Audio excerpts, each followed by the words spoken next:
অন্তর্বর্তীকালীন সরকারের প্রতি বৈষম্যমূলক আচরণ ও পক্ষপাতের অভিযোগ তুলেছেন গণ অধিকার পরিষদের সভাপতি নুরুল হক নূর।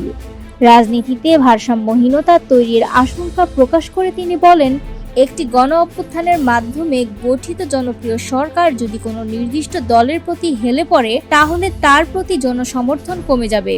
এমনকি প্রশ্ন উঠতে পারে, এই সরকারের অধীনে আদৌ একটি সুষ্ঠু নির্বাচন সম্ভব কিনা। গত 23 জুলাই বুধবার প্রধান উপদেষ্টার সঙ্গে রাজনৈতিক দলগুলোর বৈঠক শেষে এই মন্তব্য করেন নূর। তিনি প্রশ্ন তোলেন, 4টি দলকে বড় দল হিসেবে নির্বাচন করার মানদণ্ড কি ছিল, যার মধ্যে একটি দলের তো এখনো কোনো নিবন্ধনই নেই। বৈঠকে উপস্থিত 13টি রাজনৈতিক দলের নেতারা বিষয়টি নিয়েই আপত্তি তোলেন।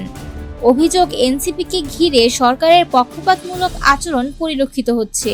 নূর আরও বলেন, চট্টগ্রামে আইনজীবী চিন্ময় দাস হত্যাকাণ্ড ও গোপালগঞ্জের ঘটনার পূর্বাভাস আমরা সাধারণ মানুষ হিসেবেও পেয়েছি, কিন্তু গোয়েন্দা সংস্থা যদি তা না পায়, তবে সেটি ব্যর্থতা নয় কি, নাকি সমন্বয়হীনতা। তিনি সতর্ক করেন, পতিত স্বৈরাচারী শক্তি বিভিন্ন ইস্যুতে অস্থিতিশীলতা তৈরির চেষ্টা করছে। সরকার যেন এসব বিষয়ে সজাগ থাকে। জাতীয় ঐকমত্য কমিশন নিয়েও প্রশ্ন তোলেন নুরুল হক। অভিযোগ, 2-1টি দলের মতের ভিত্তিতে সিদ্ধান্তে পৌঁছানো হলে তা বৃহত্তর জন আকাঙ্ক্ষা থেকে বিচ্যুতি ঘটায়। সরকার যেন কোনো চাপের মুখে পক্ষপাত দুষ্ট সিদ্ধান্তে না যায়। তিনি জানান, গণ অভ্যুত্থানের পর সরকারের জনপ্রিয়তায় ধাক্কা এসেছে। স্থানীয় পর্যায়ে জনপ্রতিনিধি না থাকায় প্রশাসনও হিমশিম খাচ্ছে।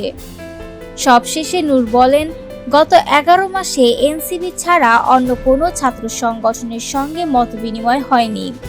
তাই আমরা শীর্ষ ছাত্রনেতাদের নিয়ে একটি আলোচনার প্রস্তাব দিয়েছি। প্রধান উপদেষ্টা আমাদের সে বিষয়ে আশ্বাস দিয়েছেন।